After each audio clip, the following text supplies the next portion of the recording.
So PR পদ্ধতি হচ্ছে proportional representation বা আমাদের যে সংখ্যানুপাতিক নির্বাচন পদ্ধতি।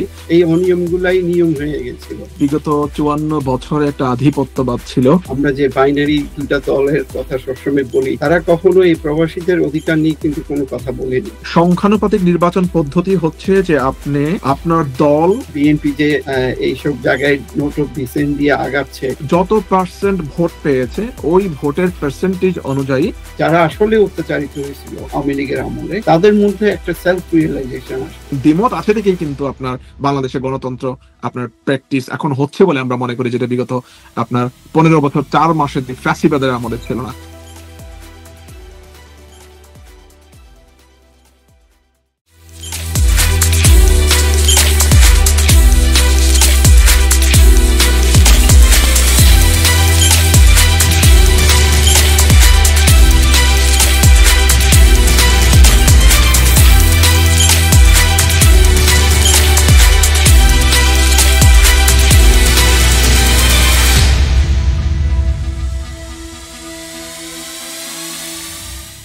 আসসালামু আলাইকুম ওয়া রাহমাতুল্লাহি ওয়া বারাকাতুহু। আশা করি সবাই ভালো, সুস্থ এবং নিরাপদে আছেন। দেশ এবং দেশের বাইরে থেকে যারা আমাদেরকে শুনতে পাচ্ছেন, দেখতে পাচ্ছেন, সকলকে স্বাগত জানাচ্ছি আমাদের প্রবাসে রাজনৈতিক ভাবনা নামক প্রথম পডকাস্টে এনসিপি ডায়াসপোরা অ্যালায়েন্সের পেজ থেকে। আজকের এই প্রথম পডকাস্টে সকলকে স্বাগত জানাচ্ছি। আমাদের সাথে থাকবেন এবং আমাদের আজকের এই আলোচনা শোনার চেষ্টা করবেন, বোঝার চেষ্টা করবেন আমরা কি নিয়ে আলোচনা করতে যাচ্ছি। সো আমার সাথে আছে আমার ভাই এবং সহযোদ্ধা মেরাজ ভাই। মেরাজ ভাই আমার খুবই প্রিয় একজন মানুষ এবং আমাদের খুবই প্রিয় একজন ব্যক্তিত্ব।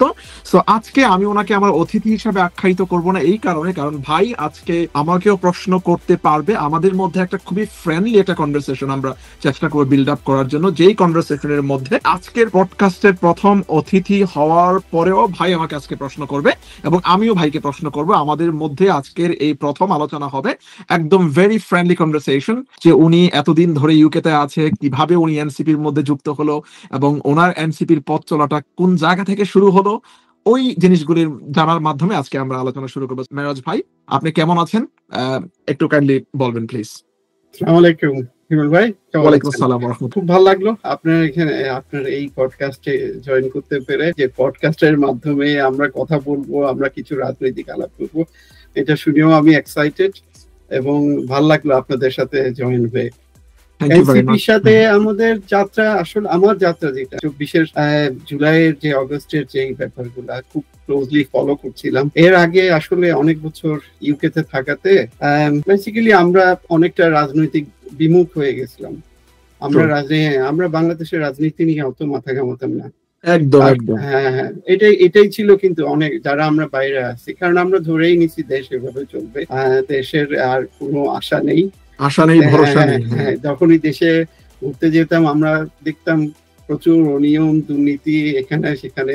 অনেককে বোঝানোর চেষ্টা করতাম, বাট দেশে আসলে এই অনিয়মগুলাই নিয়ম হয়ে গেছিল, যার কারণে আপনি কাউকে যদি বোঝানোর চেষ্টাও করেন, সে আপনাকে ঠিক বুঝে উঠতে পারতো না। আমরা ডিফারেন্সটা খুব ভালোভাবে ডিস্টিংগুইশ করতে পারতাম, কারণ আমরা তো বাইরে আসলে একটা নিয়মতান্ত্রিক সিস্টেমেটিক লাইফ লিড করি এবং এখানকার পলিটিক্স বলেন, এখানকার গভর্নেন্স বলেন, সবকিছু কিন্তু একটা সুন্দর পদ্ধতির মাধ্যমে চলে। আমরা এক্স্যাক্টলি বাংলাদেশে এয়ারপোর্টে নামার পরেই আমরা সবকিছু দেখতাম যে উল্টা নিয়মে চলতেছে। তো এনসিপির সাথে যুক্ত বেসিক্যালি এই লিডারশিপে যারা আছেন, জুলাই যোদ্ধা যারা ফ্রন্ট লাইনে ছিলেন, তাদেরকে দেখেই আসলে ইন্সপায়ার্ড। তাদেরকে আমার মনে হয়েছিল যারা পুরনো রাজনৈতিক দলগুলো আছে, তারা তো আসলে এই ফেসিবাদী এবং ডিক্টেটরশিপ থেকে কোনো মতেই তাদেরকে সরাতে পারছিল না। তো শেষ পর্যন্ত দেখলাম যে নাহিদ ইসলাম এবং আমাদের এনসিপি যারা লিডার আছেন, আসনাত আব্দুল্লাহ এবং এর মতন কয়েকজন সম্মুখে এসে তারা লিডারশিপ দিয়ে এই যে অভ্যুত্থানটা ঘটালো, এটাই আমাকে ইন্সপিরেশন দিল। এবং আস্তে আস্তে এই তো দেশে তো আর যাওয়া হচ্ছে না, প্রবাসী থেকেই এনসিপির সাথে থেকে এনসিপি কে কিছু কন্ট্রিবিউশন করা, হেল্প করা, এটাই হচ্ছে আমাদের উদ্দেশ্য। আর অবশ্যই আমরা ইংল্যান্ডে থাকার কারণে হয়তো পার্থক্যগুলো ভালো বুঝি। তো আমি মনে করি আমরা যদি এখান থেকে ভালো কিছু দেশে কনভে করতে পারি এনসিপি লিডারশিপ মহলে, ওই স্ট্রাকচারে, তাহলে ওনারা যদি ওই জিনিসগুলা দেশে ইমপ্লিমেন্ট করতে পারে, অবশ্যই ভালো কিছু ফিডব্যাক দেখা যাবে। তারপরেও আমার মনে হয় আমরা এখনো লক্ষ্যে পৌঁছাতে পারি নাই।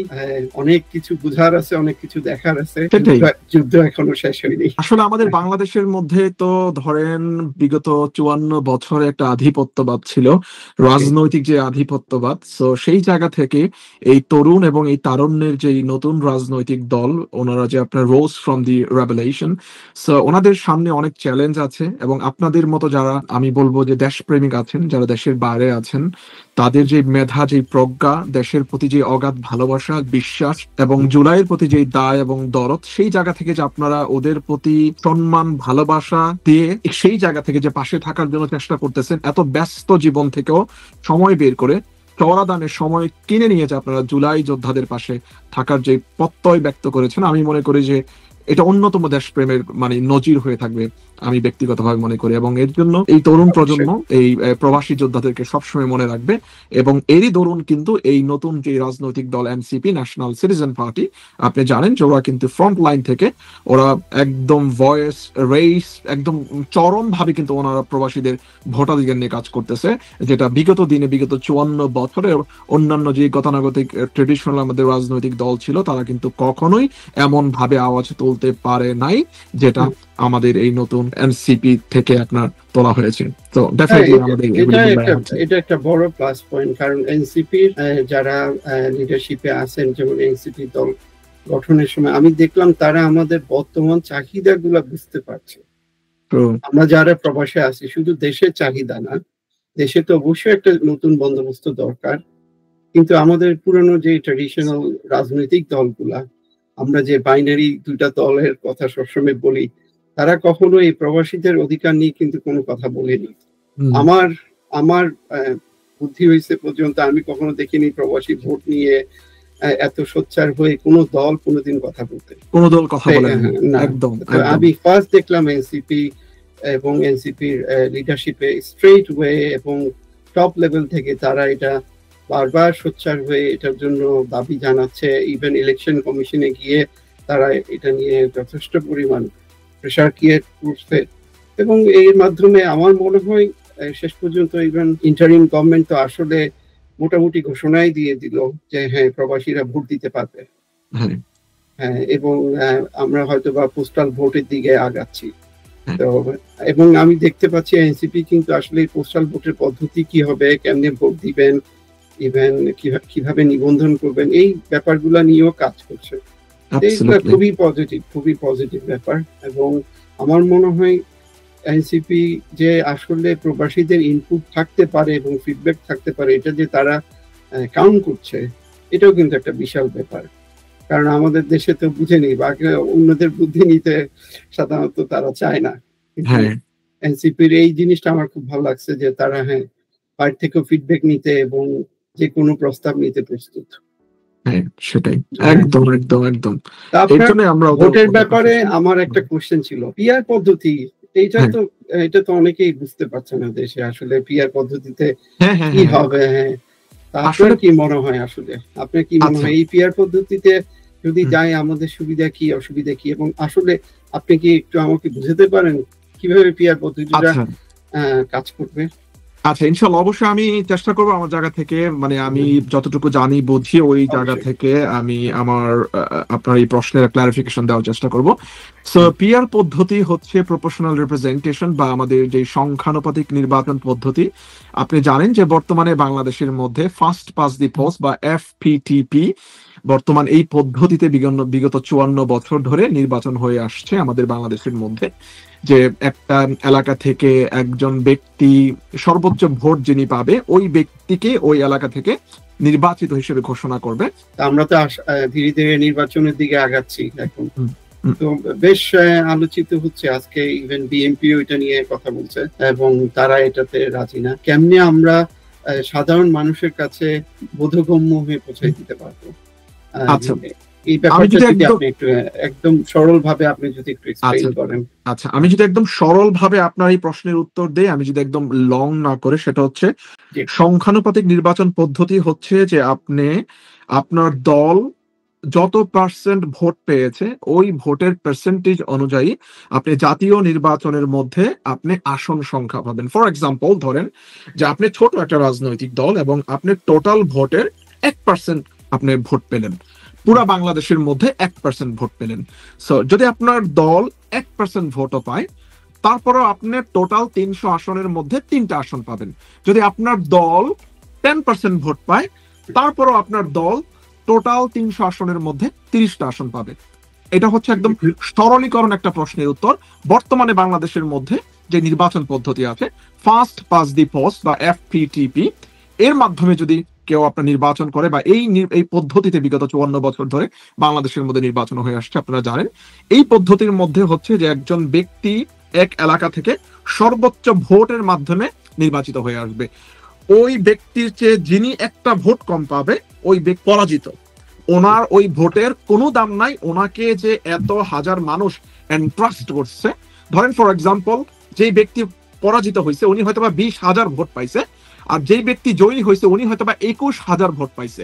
এই যে 20,000 মানুষ ওনাকে ভোট দিল, ওনাকে এন্ট্রাস্ট করলো, ওই 20,000 মানুষের ভোটের কোনো মূল্যায়ন FPTPর মাধ্যমে হলো না, ফার্স্ট পাস দি পোস্ট এর মাধ্যমে হলো না। আর যদি পিআর পদ্ধতির মাধ্যমে সেম ইলেকশনটা হয়, তাহলে ওই 20,000 মানুষের রিপ্রেজেন্টেটিভ আমাদের এই মহান সংসদের মধ্যে থাকবে। এটা হচ্ছে একদম সরলীকরণ একটা প্রশ্নের উত্তর। তাহলে কি আমরা বলতে পারি আসলে, ধরেন ফর এক্সাম্পল কেউ 50% পেল ভোটের, দল A 50% পেল, দল B 50% পেল, তাহলে দল A থেকে 50 জন যাবে সংসদে, দল B থেকে 50 জন যাবে সংসদে, হ্যাঁ ঠিক না? এখন ধরেন দল C যোগ করলাম আমি, A B C, তো এর মধ্যে যদি ধরি A পেল ধরেন 50%, B পেল 25%, C পেল 25%, তাহলে কি হবে? তাহলে দাঁড়াচ্ছে A থেকে 50 জন যাবে, B থেকে 25 জন যাবে, C থেকেও 25 জন যাবে। তাহলে সকল দল থেকে A B C সকল দল থেকে রিপ্রেজেন্টেটিভ আমাদের সংসদে থাকছে। এটাই মানে 25 জন না, মানে 75 করে আপনার যাবে আর কি, ঠিক আছে? 75 আপনার 150, আর ওই দল যিনি 50% পেয়েছে ওনার দল থেকে যাবে 150 জন, যদি 300 আসনের মধ্যে ইলেকশন হয়, যেটা লেস লাইকলি গোনা হ্যাপেন এক্স্যাক্টলি। এই পার্সেন্টেজে হয়তো বা একদম এক্স্যাক্টলি হবে না, বাট যদি হয় এমন ভাবে পাবে আর কি। এই ক্ষেত্রে কি আমরা কি মেইন যে সংসদের যে নিম্ন কক্ষ এবং উচ্চ কক্ষ নিয়ে কথা হচ্ছে, এই ব্যাপারে আসলে কোনটাতে এই পিআর পদ্ধতিটা অ্যাপ্লাই হবে আপনার মনে হয়? এটা একটা গুরুত্বপূর্ণ প্রশ্ন হতে পারে, কারণ অনেকেই বুঝতে যাচ্ছে যে যেমন পিআর পদ্ধতি চালু করলে কি আমাদের সংসদ অ্যাজ ইউজুয়াল ট্রেডিশনাল সংসদ যে পদ্ধতি ওভাবেই কি ওখানেই পিআর পদ্ধতি চাচ্ছে, নাকি শুধুমাত্র উচ্চ কক্ষের জন্য? কারণ বিএনপি এটাকে যথেষ্ট ঘুরপাক খাওয়াচ্ছে, আমাদের আসলে পিআর করা উচিত। আচ্ছা, আপনি জানেন যে ঐক্যমত কমিশন থেকে দীর্ঘদিন প্রচেষ্টার পরে ঐক্যমত কমিশন নিয়ে এক লাইন বলে নেই যে বাংলাদেশের ইতিহাসে, বিগত 54 বছরের ইতিহাসে ঐক্যমত কমিশন এক নতুন ইতিহাসের জন্ম দিয়েছে। কারণ এই ঐক্যমত কমিশন এই প্রথম রাজনৈতিক সকল দলকে, সকল স্টেক হোল্ডারদেরকে একটা আমব্রেলার নিচে নিয়ে আসছে। ওনারা সেই কাজটা করে, সেই অসাধ্য কাজটাকে ওনারা করে দেখিয়েছে যতটুকু পেরেছে ওনারা।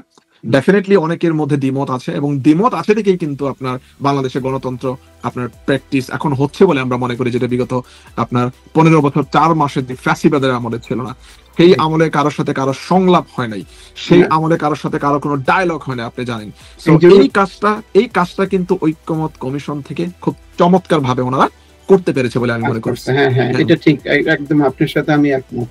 হ্যাঁ, সেই ঐক্যমত কমিশন থেকে ওনারা সিদ্ধান্ত নিয়েছে যে আপনার উচ্চ কক্ষে পিআর পদ্ধতির মাধ্যমে নির্বাচন হবে, বা উচ্চ কক্ষে পিআর পদ্ধতির মাধ্যমে ওনারা কাকে কোন আপনার জায়গায় বসাবে ওইটা ওনারা সিদ্ধান্ত নিবে, বা উচ্চ কক্ষে সমস্ত কিছু নির্ধারিত হবে পিআর পদ্ধতির মাধ্যমে বা প্রপোর্শনাল রিপ্রেজেন্টেশনের মাধ্যমে।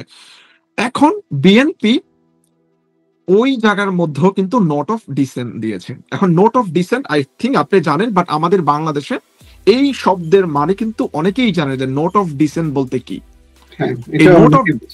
নোট অফ ডিসেন্ট মিনস হচ্ছে disagreement with the decisions.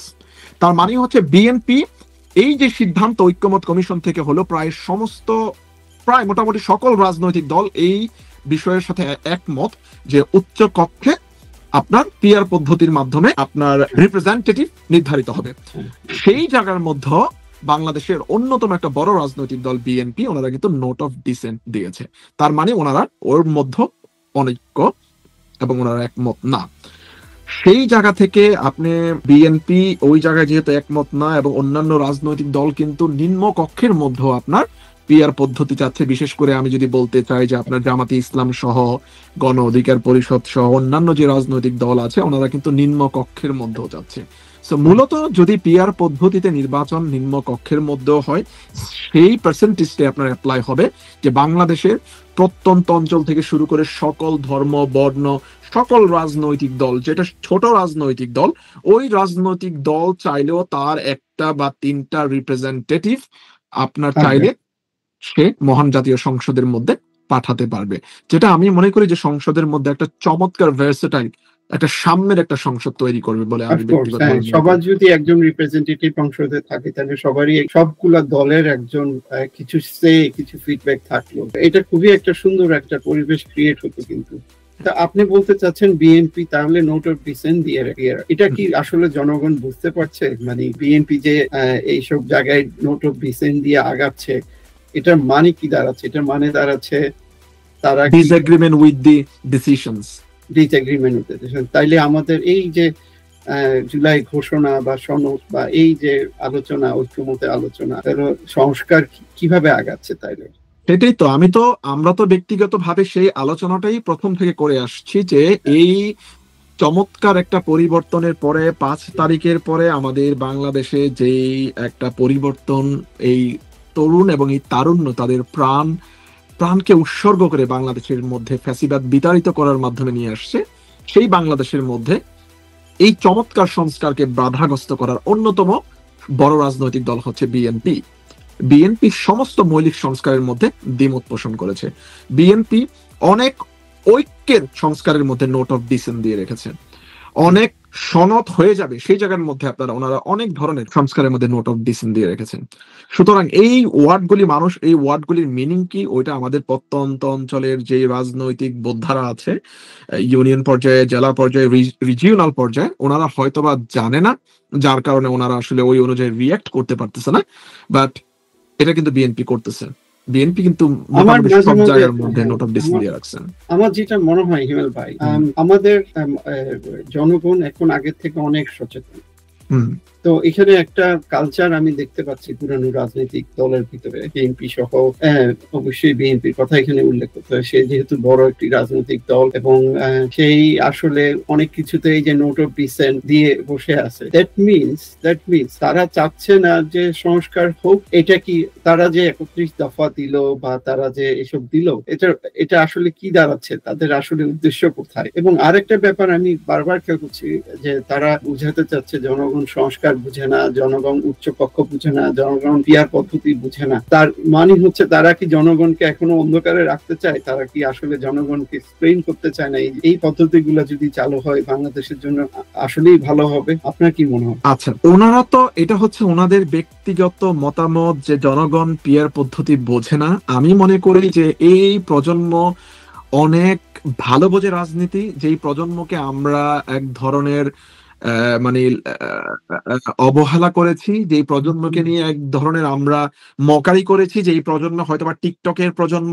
Reels এর প্রজন্ম, এই প্রজন্ম হয়তোবা সোশ্যাল ডোমেনের মধ্যে সবসময় থাকে, ওদের হয়তোবা দেশ নিয়ে কোনো ভাবনা নাই, এই প্রজন্মের হয়তোবা বাংলাদেশপন্থী কোনো চিন্তা ভাবনা নাই। বাট এই প্রজন্ম কিন্তু এই জবাব 5 তারিখে একবার দিয়েছে, তাদের জীবন দিয়ে তারা এই দেশকে এই স্বৈরাচার মুক্ত করে, এবং এই যে আপনার বুলেটের সামনে দাঁড়িয়ে, যেটা বিগত 54 বছরের এই রাজনৈতিক যেই আপনার এস্টাবলিশমেন্ট, আমাদের যেই পলিটিক্যাল যে এন্টিটিগুলি আছে, ওরা যেটা পারে নাই সেটা কিন্তু আমাদের এই তরুণ প্রজন্ম জেন জি আপনার করে দেখিয়ে দিয়েছে। সুতরাং ওনারা যদি সেই জায়গা থেকে বলে যে বাংলাদেশের জনগণ পিয়ার বোঝে না, আমি মনে করি যে সেটা হচ্ছে ওনাদের অক্ষমতা।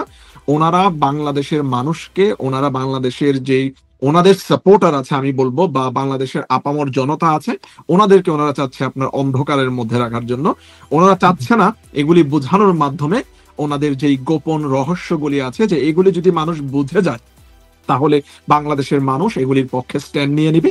এগুলির পক্ষে যদি স্ট্যান্ড নিয়ে নেয়, তাহলে আমাদের যে আখের গোছানোর যে রাজনীতি, একদম ধান্দাবাজি টাইপের যে রাজনীতি আমরা চাচ্ছি করার জন্য, মানুষকে এক ধরনের জাস্ট আপনার মানে একটা আই ওয়াশ টাইপের একটা রাজনীতি দেখিয়ে সেই পুরনো বন্দোবস্তের মধ্যে পুরো একটা জাতিকে আবার নিবজ্জিত করে আবার সেই আপনার স্বৈরতন্ত্রের দিকে দেশকে আবার এগিয়ে নিয়ে যাওয়া, সেই বন্দোবস্ত কিন্তু মানুষ বুঝে ফেলবে।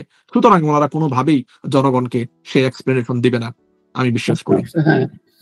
হ্যাঁ, না, আমিও আপনার সাথে একমত। আমিও আপনার সাথে আসলে একমত। তাদের আসলে আপনার এই জুলাই আন্দোলন থেকে এবং এই অভ্যুত্থান থেকে তো শিক্ষা নেওয়া উচিত। তারা বারবার বলছে তাদের যে 31 দফা আছে, তারা যদি এগুলাও ইমপ্লিমেন্টে রাজি হয়, তাহলে তো এগুলোতে তাদের ঐক্যমত হওয়ার কথা, ঠিক না? তো আসলে এটা খুবই আনফরচুনেট নাকি ইমেল ভাই, যে এত বড় একটা অভ্যুত্থানের পরে আমাদের এই প্রায় 1500-2000-এর উপর, যদি আমি বলি অফিসিয়ালি আনঅফিসিয়ালি 2000-এর মানুষ নিহত হলো, 20 থেকে 30,000 মানুষ আহত হলো। এটাও কি আমাদের পুরানো এই রাজনৈতিক দলগুলাকে কোনো শিক্ষা দিচ্ছে না? আসলে আর কি হলে তাদের শিক্ষা হবে আপনার মনে হয়? আসলে কি আমাদের এই, আমি আবার যদি বলি আপনাদেরকে, যে আমাদের যে গতানুগতিক যে রাজনৈতিক দলগুলি আছে যারা অপারেটিং করতেছে আফটার 1971 এর পর থেকে, ওনাদের রাষ্ট্র নিয়ে ভাবনা বলতে ওনারা বোঝে যে ক্ষমতাকে পুঞ্জীভূত করা, ক্ষমতার এক্সারসাইজ করা, পাওয়ার এক্সারসাইজিং পলিটিক্স ওনারা খুবই এনজয় করে। এবং সেই পাওয়ার এক্সারসাইজিং পলিটিক্স ছাড়া ওনারা যদি বাংলাদেশপন্থী কোনো পলিটিক্সের কথা আপনি বলেন, গণতন্ত্রমুখী কোনো পলিটিক্সের কথা বলেন, ওইটাকে ওনারা অ্যাকসেপ্ট করতে চায় না। সেটা আপনি যেভাবেই বলেন, যেই নামেই ডাকেন, ওনারা সেটাকে প্রত্যাখ্যান করবে, সেটাকে ওনারা বিভিন্ন নামে নামকরণ করবে, সেটাকে ওনারা বাইনারি পলিটিক্স এর মধ্যে নিয়ে আসবে, যে ওই পার্টিটা এই দলের, এই পার্টিটা এই পার্টি এর আপনার উদ্দেশ্য সার্ভ করতেছে। বা এই যে ট্যাগিং এর যে রাজনীতি, আপনি জানেন যে বিগত দিনে যে আপনার ফ্যাসিবাদের আমলে স্বৈরাচারী মাফিয়া যে শেখ হাসিনা আপনার জামাত শিবির বলে যে গালি গালাজ করতো, আপনার এই যে মানুষকে খুন করে, হ্যাঁ গুম করে, আপনার একদম মেরে ঝুলিয়ে এটাকে বৈধ করার জন্য যে আপনার জামাত শিবির বলে দিত, যে জামাত শিবির বললে হয়তোবা এই খুন এবং এই মানুষকে যে মেরে ফেলা এটা হয়তোবা জায়েজ হয়ে গেছে। হ্যাঁ, এখন কিন্তু সেই ট্যাগিং এর রাজনীতি আবার চলে আসছে। একটা বড় রাজনৈতিক দল আপনার চাইলেই আপনার চাঁদাবাজি, রাহাজানি, লুটপাট সবকিছু করে আরেকটা দলের উপরে নাম দিয়ে দিচ্ছে। কেউ কোনো কিছু বলতে গেলে স্লোগান দিচ্ছে জামাত শিবির ট্যাগিং, 71 মুক্তিযুদ্ধ, সেই পুরনো স্টাইলে যেই কথাগুলি বিগত 15 বছর 4 মাস একদম নিয়মিত রেডিওর মতো করে প্রতিদিন, বা প্রতিদিন না হলেও সপ্তাহে একবার করে আমাদেরকে শোনানো হতো, জামাত শিবির রাজাকার, এই মুহূর্তে বাংলা ছাড়, এই টাইপের যে কথাগুলি আপনার শোনানো হতো, এগুলি বলে যে ট্যাগিং করা হতো সকল মানুষকে, সকল বিরোধী মতকে দমন করার যে আপনার একটা পায়তারা ছিল। হ্যাঁ, ট্যাগিং এর যে রাজনীতি ছিল, সেই ট্যাগিং এর রাজনীতি কিন্তু এখনো বর্তমানে বাংলাদেশের মধ্যে অব্যাহত আছে। আমরা যখন চাঁদাবাজির বিরুদ্ধে কথা বলি তখন আমাদেরকে বলা হয় জামাত শিবির, আমরা যখন এই নৈরাজ্য, এই দখলদারির বিরুদ্ধে কথা বলি তখন আমাদেরকে বলা হয় যে আমরা একটা পলিটিক্যাল আপনার এন্টিটিকে আপনার সার্ভ করতেছি। অথচ আমরা জুলাইয়ের পক্ষে সরাসরি অবস্থান নেওয়া মানুষ এবং সরাসরি কথা বলা মানুষ, তারপর আমাদেরকে জামাত শিবিরের ট্যাগিং দিয়ে দেওয়া হচ্ছে, which is very unfortunate, I believe. হ্যাঁ, অফ কোর্স। আমিও ইদানিং খেয়াল করলাম তারা তো এই ধরনের স্লোগান দেওয়া আবার শুরু করলো, রাজাকার, দেশ ছাড়। আপনার বিএনপির এই যে কিছুদিন আগে যে ইশরাকের মানে মেয়র পদপ্রার্থী নিয়ে যেই নাটকটা, ইভেন এটাও তো একটা হাস্যকর ব্যাপার, ঠিক না? মেরাজ ভাই, আমি আপনাকে একটু ইন্টারাপ্ট করে পিএন নিয়ে আপনাকে আমি আরেকটা আমার একটা মতামত বা একটা অবজারভেশন চাচ্ছি দেওয়ার জন্য। জি জি, অবশ্যই।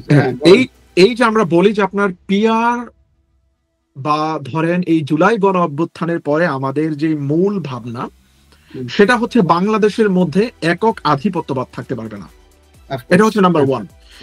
একক আধিপত্যবাদ থাকতে পারবে না, কেউ চাইলে একক আধিপত্যবাদ সৃষ্টি করতে পারবে না। রাষ্ট্রীয় যন্ত্র ব্যবহার করে কেউ চাইলে তার ব্যক্তি স্বার্থ হাসিল করতে পারবে না। হ্যাঁ, রাষ্ট্রীয় অর্গানগুলিকে তার নিজের কাজে ব্যবহার করতে পারবে না। ধরেন সেনাবাহিনী আছে, আপনার পুলিশ আছে, র্যাব আছে, ডিজিএফআই আছে, বা আরো যে গোয়েন্দা সংস্থা আছে, ওদেরকে চাইলে পুতুলের মতো কেউ ব্যবহার করতে পারবে না। এই যে একক আধিপত্যবাদ, সেটা রাষ্ট্রীয় অর্গান থেকে শুরু করে রিজিওনাল যত সন্ত্রাসী আছে, সন্ত্রাসীদের যত নেক্সাস আছে, সবকিছুকে কিন্তু ভেঙে দিবে এই পিআর পদ্ধতি। কিভাবে ভেঙে দিবে এটাও আমি আপনাকে একটু ব্যাখ্যা দিই।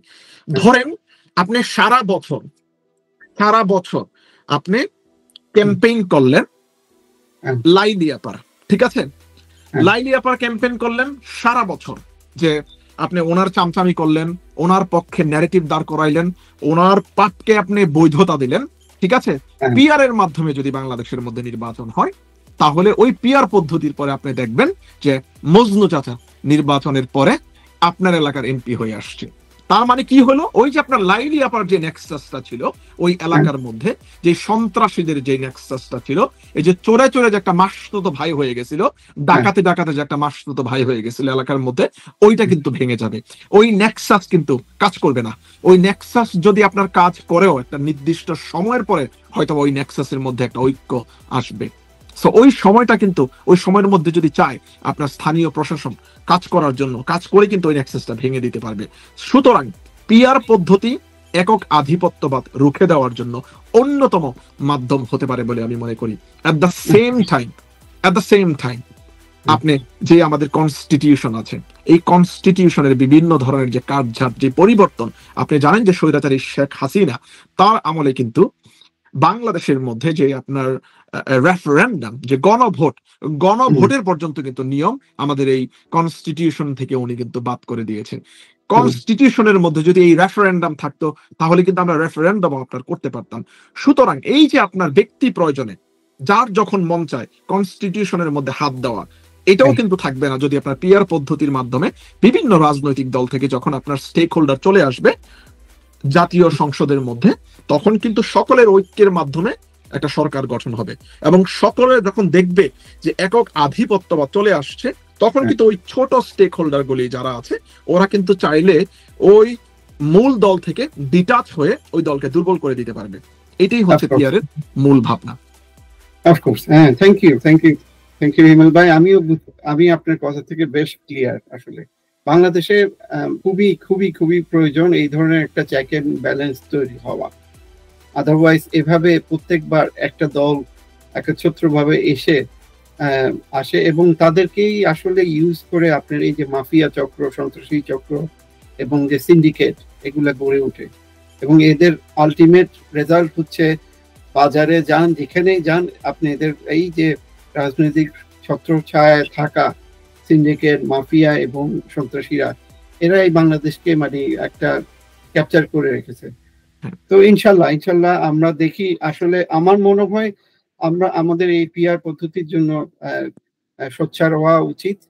এটা যেন অবশ্যই এবার ইমপ্লিমেন্ট করা হয় এবং বিএনপি কে রাজনৈতিকভাবে বুঝানো উচিত এবং আমাদের এই যে ইন্টারিম গভর্নমেন্টকে এবং ইলেকশন কমিশনকে একটা প্রেসার গ্রুপ হিসেবে এনসিপি কাজ করতে পারে যে আমরা আসলে পিআর পদ্ধতি চাই। এটা শুধু এনসিপির জন্য ভালো নয়, দেখেন, এটা শুধু এনসিপির জন্য না, আমি আরেকটু শুধু এনসিপির জন্য, এটা আমাদের সবগুলা দলের জন্য, সবগুলা রাজনৈতিক দলের জন্য ভালো হবে। এটা কিন্তু বিএনপির জন্য একটা আমল পরিবর্তন নিয়ে আসতে পারতো যদি পিআর পদ্ধতি অনেক আগে থেকে বাংলাদেশের মধ্যে থাকতো। আমি আপনাকে দুইটা উদাহরণ দেই, যে অষ্টম জাতীয় সংসদ নির্বাচনে 2001 সালে বাংলাদেশে অষ্টম জাতীয় সংসদ নির্বাচন হয়। সেই নির্বাচনের মধ্যে বিএনপি ভোট পেয়েছিল 40.86%। আমি আবার বলি যে 2001 সালে অষ্টম জাতীয় সংসদ নির্বাচনের মধ্যে বিএনপি ভোট পেয়েছিল 40.86%, এবং 40.86% ভোট পেয়ে বিএনপি সেই আমলে আসন পেয়েছিল 193টা। ইমাজিন করেন। এবং Awami league in a contrast, ওনারা ভোট পেয়েছিল 40.21%, এবং 40.21% ভোট আওয়ামী লীগ পেয়ে ওনারা পেয়েছে মাত্র 62%। আপনি কি এটা রিলেট করতে পারতেছেন? 62টা আসন, হ্যাঁ, 62টা আসন পেয়েছে, রাইট?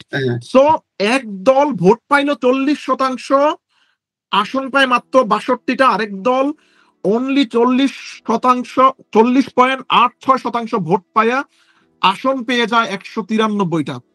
এই যে ধরনের ডেফিসিট আমাদের ভোটিং এর মধ্যে, এইটা যদি পিআর পদ্ধতিতে হতো, ধরেন এই নির্বাচনটা যদি পিআর এর মধ্যে হতো, তাহলে বিএনপি আসন পাইতো 122টা এবং আওয়ামী লীগ আসন পেত 120টা। ইমাজিন করেন। তার কারণ হচ্ছে যে আমরা ওই যে এক এলাকার মধ্যে ভোটার সংখ্যা কম থাকে, আরেক এলাকার মধ্যে ভোটারের সংখ্যা থাকে প্রচুর পরিমাণে, ঠিক আছে? সুতরাং আমরা যদি সকল ভোটারকে একত্রিত করি এবং ওইটা যদি পার্সেন্টেজের আকারে আমরা নিয়ে আসি, তখন কিন্তু এই আসনের মধ্যে একটা চরম লেভেলের ভারসাম্য চলে আসে। আসনের মধ্যে যখন ভারসাম্য চলে আসে, তখন কিন্তু ক্ষমতার ভারসাম্য চলে আসে। আর ক্ষমতার যখন ভারসাম্য চলে আসে, তখন কিন্তু একক আধিপত্যবাদ আর থাকতে পারে না। আমি আপনাকে আরেকটা উদাহরণ দিই, যে নবম যে জাতীয় সংসদ নির্বাচন হয়েছে বাংলাদেশের মধ্যে, সেটা হচ্ছে 2008 সালে। আপনারা জানেন যে তত্ত্বাবধায়ক সরকারের আমলে এটা কিন্তু বাংলাদেশের মধ্যে অন্যতম একটা হিস্ট্রি আপনার নির্বাচন হয়েছিল। কারণ ওই সময়ের মধ্যে কিন্তু সকল রাজনৈতিক দলকে মোটামুটি দৌড়ের উপরে রাখা হয়েছে, মোটামুটি সবাই কিন্তু অ্যারেস্ট হয়েছে দুর্নীতির দায়ে, আপনি জানেন। সেই সময়ের মধ্যে আরে ভাই, ওই সময় তো আমি দেশে গিয়ে এয়ারপোর্টে নেমে রীতিমতো অবাক সবার বিহেভিয়ার দেখে। সেই সময়ের মধ্যে যেই নির্বাচনটা হয়েছে, সেই নির্বাচনের মধ্যে বিএনপি ভোট পেয়েছিল 32.50%। আপনি নোট ডাউন করেন যে 32.50% ভোট পেয়ে বিএনপি পাইছিল মাত্র 30টা আসন। আর একই ইলেকশনের মধ্যে আওয়ামী লীগ 48.04% ভোট পেয়ে ওনারা পেয়েছিল 230টা আসন। ইমাজিন, 48.04% ভোট পেয়ে আওয়ামী লীগ পায় 230টা আসন, আর বিএনপি 32.50% ভোট পেয়ে মাত্র 30টা আসন পায়। যদি এটা পিআর পদ্ধতিতে হতো এই নির্বাচনটা, তাহলে বিএনপি পাইতো 30টা আসনের জায়গায় 57টা আসন। এই ধরনের ডেফিসিট থাকে আমাদের এই আপনার ইয়ার মধ্যে আর কি। যদি পিআর এর মধ্যে হয় আর কি, প্রপোর্শনাল রিপ্রেজেন্টেশনের মাধ্যমে হইলে নির্বাচনগুলিকে অনেক ভারসাম্যের মধ্যে নিয়ে আসা যায় এবং একক আধিপত্যবাদ কোনোভাবেই বাংলাদেশের মধ্যে থাকবে না। যে যতভাবেই বোঝাক, একক আধিপত্যবাদ রুখতে পিআর এর কোনো বিকল্প বাংলাদেশের মধ্যে নাই বলে আমি ব্যক্তিগতভাবে মনে করি। আমাদের মনে হয়, আমি আপনার কথা ক্লিয়ারলি বুঝতে পারছি, কিন্তু এখন এখানে বাধাটা কোথায় আমি যদি বলি, তাহলে আমাদের মেইন বাধাটা হচ্ছে বিএনপি চাচ্ছে না। বিএনপি চাচ্ছে না, দ্যাটস রাইট। কারণ বিএনপি চাচ্ছে না এই কারণে, কারণ আপনি জানেন যে একটা বিএনপির মধ্যে মোরলেস, এটা আমরা ইটস ওপেন সিক্রেট, আপনি জানেন যে একটা লার্জ পোর্শন অফ আপনার আওয়ামী যেই আপনার লেসপেন্সার আছে, ওরা কিন্তু বিএনপির মধ্যে বর্তমানে আশ্রয় নিয়েছে, বিএনপির সংগঠনের মধ্যে বা বিএনপির মধ্যে যুক্ত হয়েছে। এই যে আপনার আওয়ামী লেসপেন্সার গুলি বিএনপির মধ্যে ঢুকছে, অ্যাজ ওয়েল এজ আপনি জানেন যে নতুন কিছু হাইব্রিড বিএনপি হয়েছে। ওনারা তো ধরেন আপনি 300 আসনের বিপরীতে আপনি দেখবেন যে 3000 মানুষ আপনার দাঁড়ায় গেছে, ঠিক আছে? তো সেই জায়গার মধ্যে যদি প্রপোর্শনাল রিপ্রেজেন্টেশনের মাধ্যমে বাংলাদেশের মধ্যে নির্বাচন হয়, তাহলে তো ধরেন ভাই, ওনারা যদি 200 আসন পায়, ওনার তো কোবাকবি লাগবে, ঠিক আছে? কোবাকবি লাগবে যে কারে রাইখা কারে দিবে, ঠিক আছে? ওনারা তো ওইটা এফোর্ড করতে পারবে না। খুব সিম্পল, ধরেন 200 না পাক, যদি 150 আসনও পায়, ওরা তো কোবাকবি লেগে যাবো, ঠিক আছে?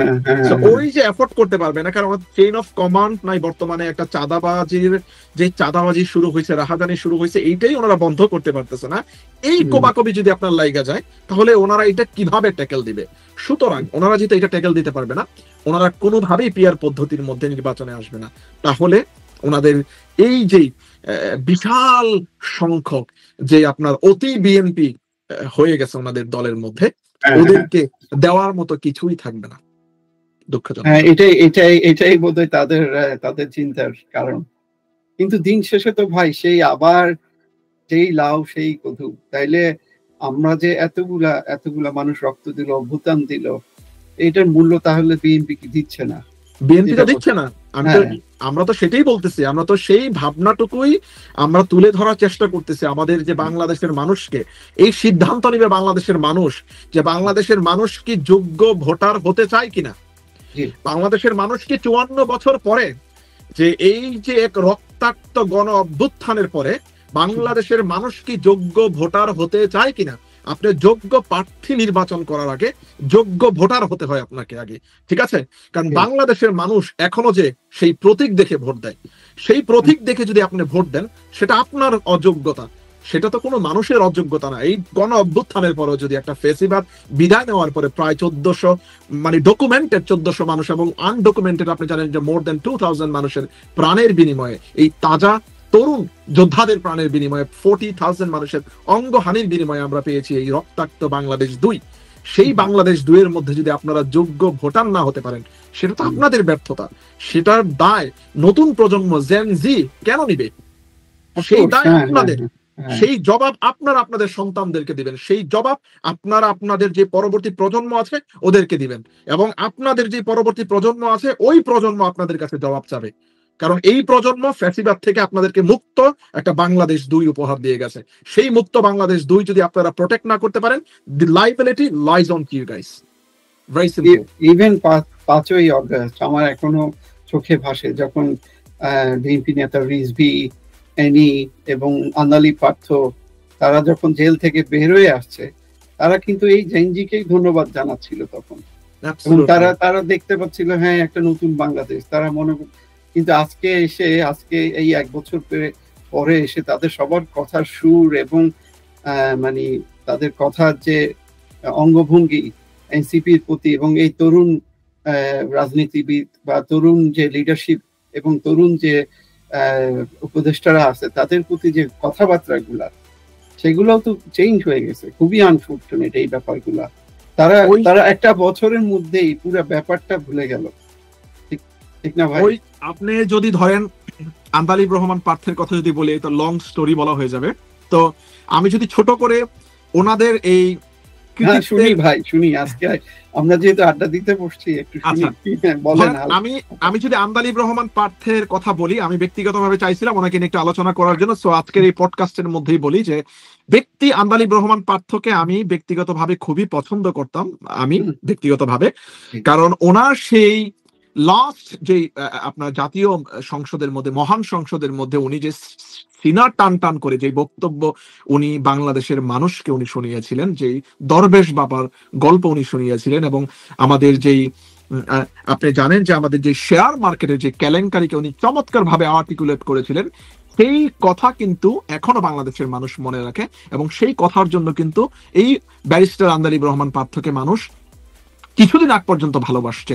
এখন ব্যারিস্টার আন্দালিব রহমান পার্থকে কেন মানুষ ভালোবাসে না, কেন লাগাতার ধুসায় ওনাকে মানুষ গালাগালি করে? এর অন্যতম কারণ হচ্ছে ব্যারিস্টার আন্দালিব রহমান পার্থের এখন বর্তমানে পাওয়ার এক্সারসাইজিং করার যে লোভ লালসা ওনার ভিতরে কাজ করতেছে। উনি এখন বর্তমানে একটা পলিটিক্যাল পার্টিকে উনি সার্ভ করতেছে। ওনার যে পলিটিক্যাল পার্টি আছে, ওই পলিটিক্যাল পার্টির কি আদৌ কোন ধরনের কোন এক্সিস্টেন্স বাংলাদেশের মধ্যে আছে? আমি তো মনে করি নাই। কারণ ওনাকে ঐক্যমত কমিশন থেকে ডাকে না, ওনাকে কোন রাজনৈতিক দলের সভা সমাবেশ হইলে ওই জায়গা থেকে ডাকে না, ওনাকে কোন ধরনের কোন মিটিং মিছিলের মধ্যে আমরা পাই না, ওনাকে ভালো কোনো কাজের মধ্যে পাই না। উনি একমাত্র এই যে গণ অধিকার পরিষদ থেকে উনি মাঝে মাঝে দাওয়াত পায়।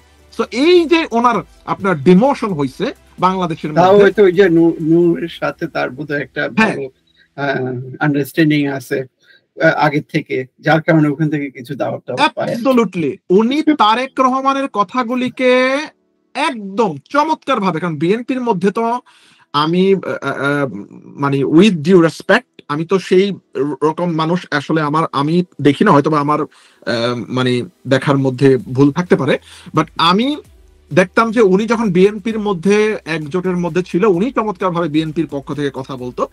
এখন উনি মনে হচ্ছে যে বিএনপির মুখ্যপাত্র হিসেবে কাজ করতেছে। উনি তারেক রহমানের সমস্ত কথাগুলি বা ওনারা যে ন্যারেটিভ গুলি চাচ্ছে দাঁড় করানোর জন্য উনি ওনার জায়গা থেকে কথাগুলিকে চমৎকার ভাবে দাঁড় করাচ্ছে। সো আমাদের তো ব্যারিস্টার আরেকজন আছে, ফুয়াদ ভাইও তো আছে। ফুয়াদ ভাই এই গণ অভ্যুত্থানের পরে কত চমৎকার ভাবে গণ অভ্যুত্থানকে উনি লালন করে ধারণ করে। আর আমাদের এই ব্যারিস্টার আন্দালিব রহমান পার্থ, ওনার কি ভূমিকা ছিল ওই সময়ের মধ্যে? উনি জেলে ছিল, well fair enough, that's fine. এর আগে আপনি কয়টা মিটিং মিছিলের মধ্যে, কয়টা আন্দোলনের মধ্যে, কয়টা পথসভার মধ্যে আপনি অন্তর্ভুক্ত ছিলেন? কয়টা পথসভার মধ্যে আপনি নিজে আসছিলেন? আসেন নাই তো ভাই। আপনি তো শুধু ফেসবুক পর্যন্ত আপনার সীমাবদ্ধতা ছিল। আপনাকে তো কোনো আন্দোলনের মধ্যে ফ্রন্ট লাইনের মধ্যে পাই না, তাহলে আপনি এই গণ অভ্যুত্থানের এই যোদ্ধাদের পিছনে আপনি কেন লাগছেন? আর আপনি চাঁদাবাজি নিয়ে এই পর্যন্ত 5 তারিখের পরে আপনি বিএনপির চাঁদাবাজি নিয়ে আপনি একটা কথাও তো বলেন নাই। আপনার তো একটা পলিটিক্যাল এক্সিস্টেন্স আছে, রাইট? সো আপনার যদি পলিটিক্যাল এক্সিস্টেন্স থাকে, তা আপনি বিএনপির পলিটিক্যাল যে ফেইলিয়ার গুলি আছে, যে এরর গুলি আছে, যে লোপ হোল গুলি আছে, ওগুলি নিয়ে আপনি আলোচনা করতেছেন না।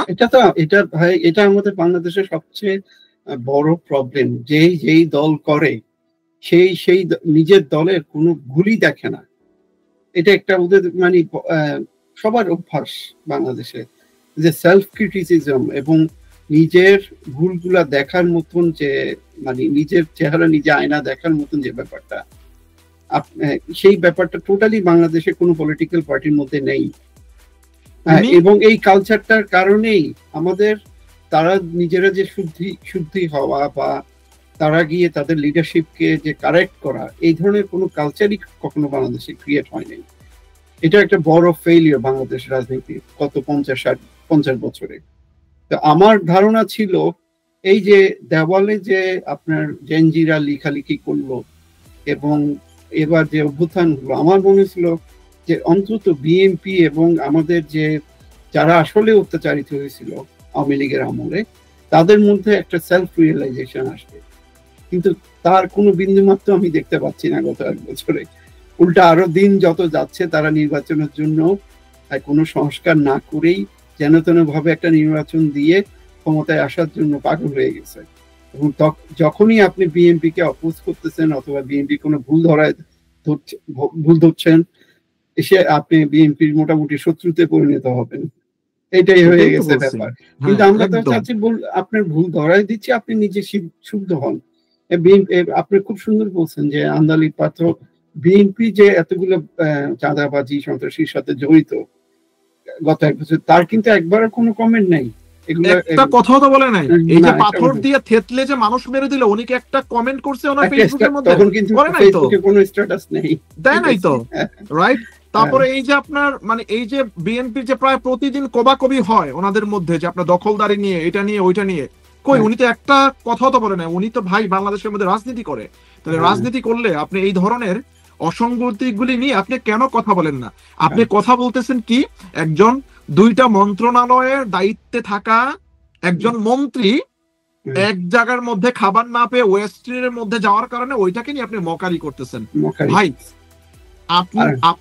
আপনাকে তো মানুষ ওই লেভেলের পলিটিশিয়ান ভাবে না, যেই পলিটিশিয়ান এমন একটা সিম্পল একটা ঠুনকো বিষয় নিয়ে মকারি করতে পারে ফেসবুকের মধ্যে আইসা। আপনি কি ওবায়দুল কাদের টাইপের পলিটিশিয়ান? আপনি কি আপনার কি জানি বলে দুদু টাইপের কোন পলিটিশিয়ান হয়ে গেছেন? আপনি কি সালাউদ্দিন টাইপের কোন পলিটিশিয়ান হয়ে গেছেন? কোনটা? যাদের নাম বললেন ওরা কোন সময় কি বলে এখন? আপনি কি ফজলুর রহমান সাহেবের মতো কোন ইয়া হয়ে গেছেন, মানে রাজনীতিবিদ হয়ে গেছেন? তাহলে আপনি এইসব কথা, আপনি এত ভালো ভালো কথা মানে বলা রাইখা একদিকে সাইড করে আপনি কেন এই কথাটাকে পিক আপ করলেন? অবশ্যই এটার মধ্যে আপনার উদ্দেশ্য আছে, রাইট? উদ্দেশ্য হচ্ছে বিএনপি কে মাইলেজ দেওয়া, উদ্দেশ্য হচ্ছে বিএনপির কাছ থেকে আপনার সিম্পেথি গেইন করা। কারণ আপনার দলের কোনো এক্সিস্টেন্স বর্তমানে বাংলাদেশের মধ্যে নাই বললেই চলে। আপনি কয়েক বছর সময় নিছেন দল গোছানোর জন্য। কোথায় আপনার দল? কয়েকজন? আপনি তো লাস্ট টাইম একটা মিটিং করছেন একটা অডিটোরিয়ামের ভিতর, একটা অডিটোরিয়াম ভালো করে ফুলও হয় নাই। লাস্ট টাইম উনি একটা আপনার কর্মী সমাবেশ করছে অনেকগুলি বছর পরে, উনি যে বিএনপি থেকে বের হয়ে যাওয়ার পরে অনেকগুলি বছর নিয়ে নাকি উনি আপনার লোকজন। সুতরাং আমরা এগুলি বলতে চাই না। আন্দালিব রহমান পার্থ উনি অনেক সম্মানিত একটা ব্যক্তি। সেই আমলে উনি এই ফ্যাসিবাদের দুর্নীতি নিয়ে উনি জোরালো বক্তব্য, নেগেটিভ উনি দাঁড় করিয়েছে। সেই জায়গা থেকে ওনার প্রতি সম্মান রেখে বলতে চাই যে আন্দালিব রহমান পার্থ, কারেক্ট ইউরসেলফ। এবং আপনি এই ফ্যাসিবাদের আমলে যেভাবে আপনি লড়াকু সৈনিকের ভূমিকা পালন করেছিলেন, সেই লড়াকু সৈনিকের মতো এখন বর্তমানে যে চাঁদাবাজি, রাহাজানি, যে টেম্পু স্ট্যান্ড, বাস স্ট্যান্ড দখলবাজি হচ্ছে বাংলাদেশের মধ্যে, বাজার, বন্দর, গ্রাম, মহল্লা, পাড়া, এই যে পাত্তি নেতারা চারদিক সকল কিছু যে আপনার দখল করে নিচ্ছে, এই দখলবাজদের বিরুদ্ধে আপনি দাঁড়ান এবং এই তরুণ এবং তারুণ্য এবং এই জুলাই গণ আন্দোলনের বিপ্লবের পক্ষের সম্মুখে থাকা সকল যোদ্ধাদের পক্ষে আপনার অবস্থান থাকা আমি ব্যক্তিগতভাবে বলে মনে উচিত করি। হ্যাঁ, অবশ্যই অবশ্যই আমি আপনার সাথে একমত ভাই। এটা আসলে খুবই হার্টিং যে আন্দালি পার্থ, যিনি আসলে সংসদে খুব মানে দৃঢ় বক্তৃতা দিতেন এক সময় এবং খুবই ইন্সপায়ারিং ছিল আওয়ামী লীগের সময় সংসদে বসে সে কেমনে আজকে এইভাবে মানে জায়গা থেকে সরে নিজের স্বার্থে এখন আমার মনে হয় অন্যদিকে হাওয়া দিচ্ছেন। তো আমার মনে হয় উনি যদি আমাদের এই কথা কখনো শুনে থাকে, হয়তো উনি আমাদেরকে চিনি কিনা কতটুকু জানে আমি জানি না, বাট আমার মনে হয় ওনার মতন একজন রাজনীতিবিদের সেলফ কারেকশন করা উচিত আসলে।